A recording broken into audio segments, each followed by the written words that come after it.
Hello, everyone, and welcome to 100 Yards of Football Sports Talk Radio. I'm your host, Logan Landers, and today we have a very special guest on the show. We're going to be talking all about him, all about his career at Houston, and what the future holds for him. We're going to be talking about Mr. Dane Roy. Welcome to the show, Dane. Glad to have you, buddy.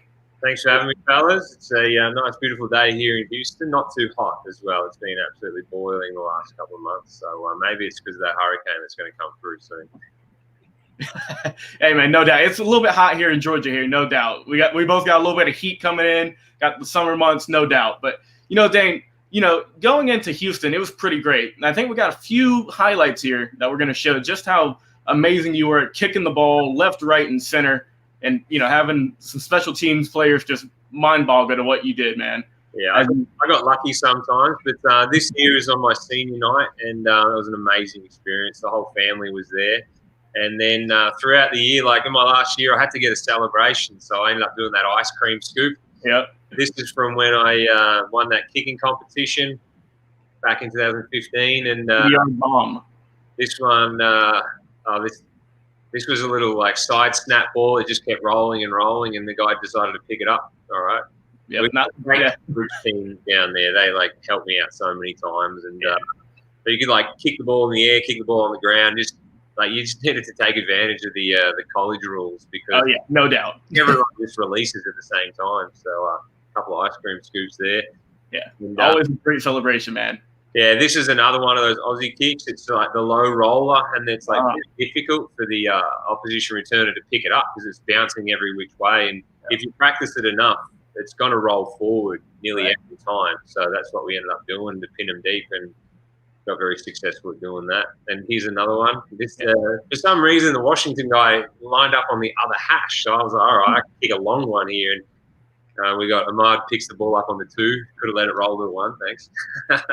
A couple of these big balls, they just come off real nice. And you just got to trust yourself when you do all the practicing and all that. And it's just like, you're not here accidentally. You've been doing this for a while, and you're pretty This punt actually got called back because I think one of their guys grabbed someone on the line, so I had to repunt that.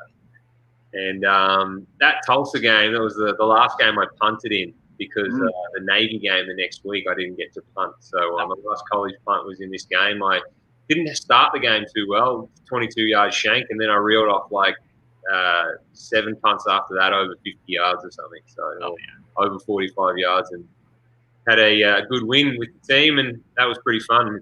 And my sister was there as well, and I'm like, why did you go to Tulsa of all places? Right. Couldn't come to a home game, but you went to Tulsa. We went to a few home games, and I think she wanted to sneak a few more in before my time was finished here. And it was that was a pretty good game. I did a lot of those side snaps because the guy had no idea back there, and he's got to take advantage.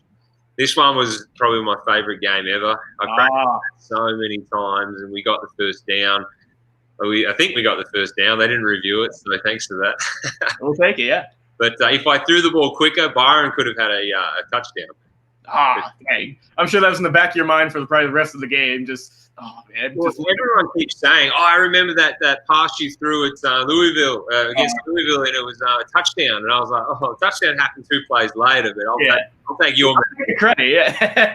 This Cincinnati game was the record-breaking game. I averaged 54 that game, or 55 that game, and everything just went my way. Like the big punts just kept going, and this little punt here that I did, it dug into the ground and bounced up and then went forward. And I was like, well, that's lucky because it could go up and come back. So right. That's what I'm talking about. I had 3 years of bad luck before that. So, and this is the punt versus Oklahoma and CD Lamb. I had a chat to him at the awards night, and I was like, hey, mate, thanks for not running that by me. He's like, I was anywhere near you.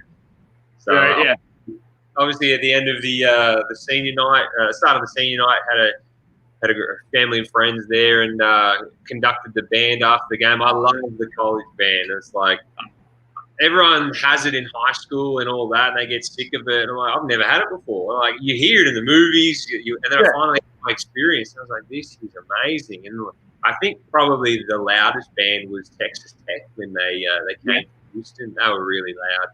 And Prairie View they were pretty cool as well. And I'd heard them twice because I went to a Prairie View game a couple of years ago, and to watch my mate play there. He was Owen Houlihan. He was at Prairie View, and like big fan of the bands. And I even went to one time. I went to a concert on campus, and the bands were there, so they were playing as well. And I think that was nice, man. Yeah. Yeah, we saw that, like some of those highlights, man. You played against C.D. Lamb, Lamar Jackson also.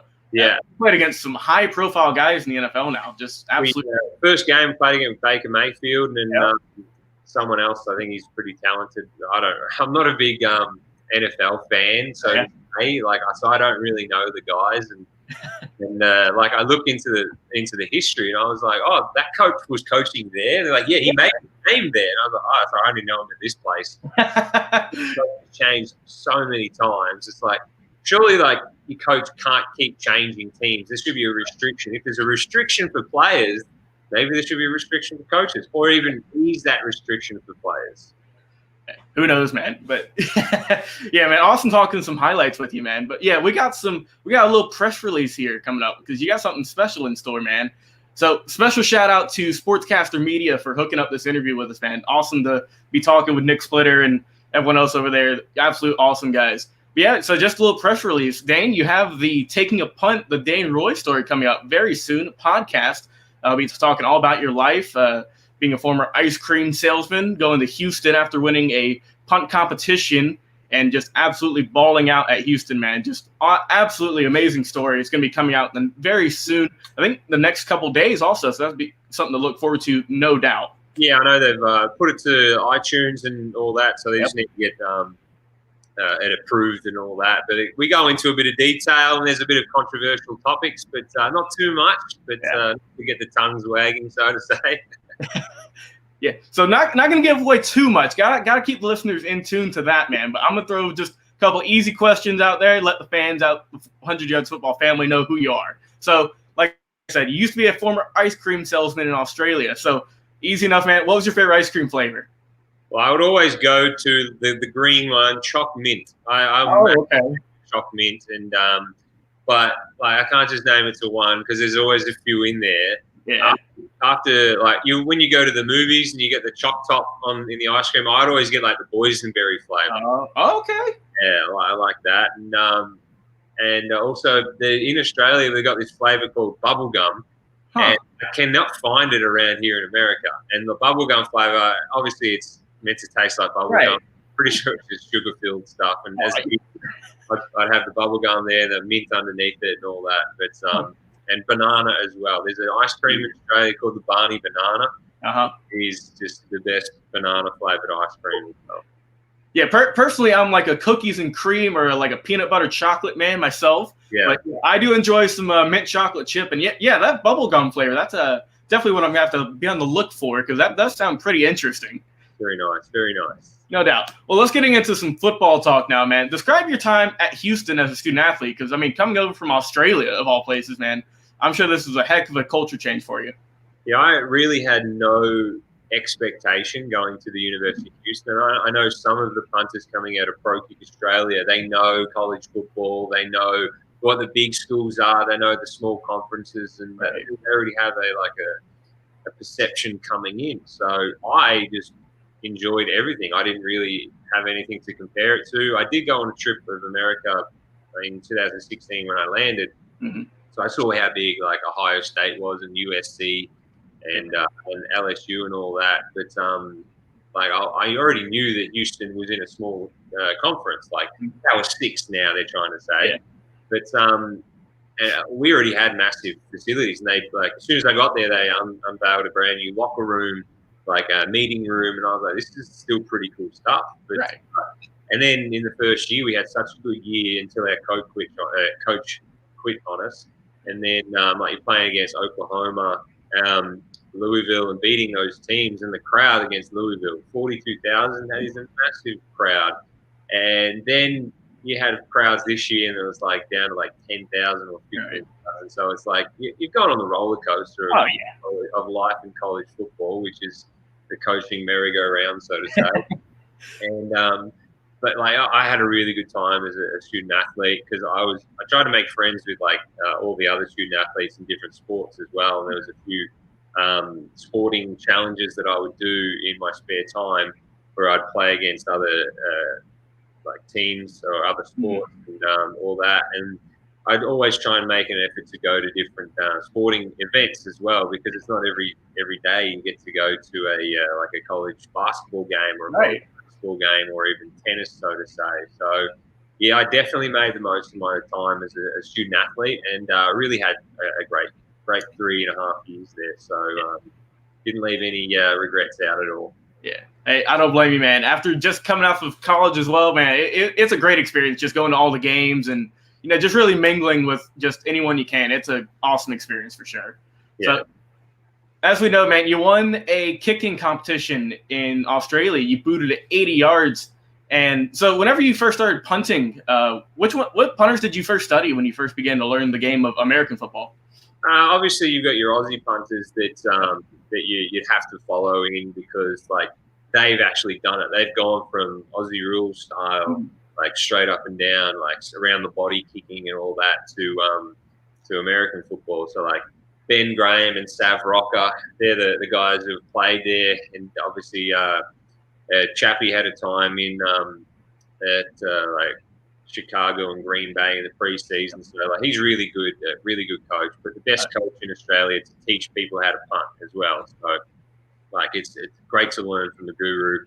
And then when you're looking online, it's like, all right, Sav Rocker did this, Ben Graham did this, and then like Pat McAfee, you look at all the like the technique videos, and like Shane Leckler as well, such a Hall of Fame punter and all that, because you just needed the people who do it the best you want to learn from. So even if you're not getting like actual one-on-one information, you kind of look at their film and then like, what did they do there? Oh, he keeps doing this, so maybe I should try and learn how to do that. But at the same time, you can't directly copy everyone. You need to find what works for you. And then it took me 3 years to find what worked for me, and that was my senior year. That I did get lucky that Coach Gideon came across, and Coach Holgerson said, "Hey, Coach Gideon, you just do whatever you whenever you like. You seem to work at Georgia State. We have more talented players. It should work here." I doubted him at the start, and I was like, "You're telling me I'm going to average over 46 and net 44 or something like that?" I was like, "Mate, yeah, I'd love to do that, but I don't think it's going to happen." And then it happened. I was like, "All right, you can have a job at Ole Miss now." I get to say. Yeah, man, that's always good, especially now you're able to learn just going, you know, you can go on YouTube and type in any kind of punter you want to, and there's going to be hundreds of clips of them, and it's just great to soak up all that knowledge of, like you said, with Pat McAfee and all the Australian punters you just listed. I mean, the age we are living in, it's very easy to do that. Like, I imagine back in the day, it was like the 50s and 60s, and there's no like rules about punting. It's just like kick it as hard as you can. Just try and kick it. You know, that's all you need. There's no technique involved. Just rear back and let it go. But yeah, so winning that competition, man, you were able to get a one-on-one experience with the legendary Raiders punter Ray Guy. How did that help you and, you know, modify your skill set? That was a really cool experience. It probably gave me the confidence to keep going and to definitely start like the journey. Because when he was saying, "Hey, you definitely have the skills, you've got the power and the talent, and the strength to keep going and play college football," I was like, "Me, I can do that." I was like, "Cool, all right." But if the Hall of Famer said I can do it, the Hall of Famer and the guy whose, you know, name is after the best college kicker or college punter. It's pretty good to soak up some knowledge from him for sure. Yeah. And I did learn a bit of body maintenance stuff as well. Okay. Trying to like go into the pool, swing your legs through, and just like random things like that just help your longevity as a punter and all that. So kind of a few small things like that, and then I went to Hooters after it with him. Got a good training session. Go get some chicken wings afterwards. Always a good experience. Yeah, man. So what do you have to say to a lot of sports people out there that think punters and kickers aren't real athletes? They just kick the ball everywhere. Well, it depends who they are, because if it's another position player saying that, the punters and kickers, and we're like, well, you know, like we do the work with you, like we do the preseason work, and it's like, we do all the strength and the running and stuff. So it's like, well, let me look at your position. Oh, all right, you're a wide receiver. Well, all you have to do is catch the ball. Right. That's all you do. And like if it's a quarterback, like all you have to do is throw the ball. Like that's the joke we would make to our teammates if they ever like had oh, you guys have got it easy. All you have to do is kick it. I said, what do you do? All you have to do is just like try and tackle the quarterback. Like it's not that hard. So if it's like people who aren't even athletes themselves, and I'm like, what do? What's the most effort you do in a day? Get up off the couch and get a six-pack from the fridge? Like I don't know. So like it's if it's worth the conversation, like you have a bit of a joke back to them. But if it's the people who like have no sporting ability in their body at all, saying, "Oh, the punters and kickers aren't athletes," it's like maybe you don't own a mirror, so no time for you. Yeah, everyone's a head coach when they're sitting on the couch watching the game. That's for sure. I'm an armchair expert every 4 years when the Olympics come around, and there's a ladder on the board, and then they land. Oh, that's a big splash. Probably about a 7.1 right there. No doubt, man. Yeah, so awesome. Thanks for answering those questions, buddy. So, like we said, Taking a Punt, the Dane Roy story podcast coming out very soon. Hey, if you guys want to go check out a teaser trailer, be sure to go over to the Sportscaster Media Facebook page. They just posted a clip. It's about 2 minutes long of Dane talking about his story a little bit. And like you see that quote there, I didn't really like being told I can't kick. Guys, go check that out. Great clip. I saw it earlier today. Already looking forward to that first episode coming out in the near future.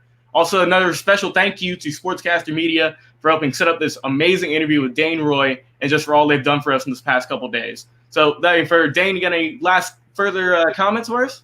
No, I just want to thank the guys at Sportscaster Media for doing all the hard work for me. I just talked and they recorded it and chopped it up to make it sound cool. So, big thanks to Nick and Darren over there in Australia. And I actually did that graphic there with the So I'm a graphic designer, but I don't know much about the video part of it. But I'm kind of like getting back into the video again. And, nice. And it was like a backdoor butcher job on the on that thing because my computer wasn't rendering it. So we finally got it out somehow. But that looked pretty cool. Hey, that's all that matters, man. Well, for our special guest, Dane Roy, thank you for coming on the show, man. I'm your host, Logan Landers. Behind the scenes is our producer, Jeremiah Long, doing all the control switching and all the hard work, basically. We're just talking here. Once again, I'm your host, Logan Landers. This has been 100 Yards Football, Sports Talk Radio. We'll see you guys in the near future.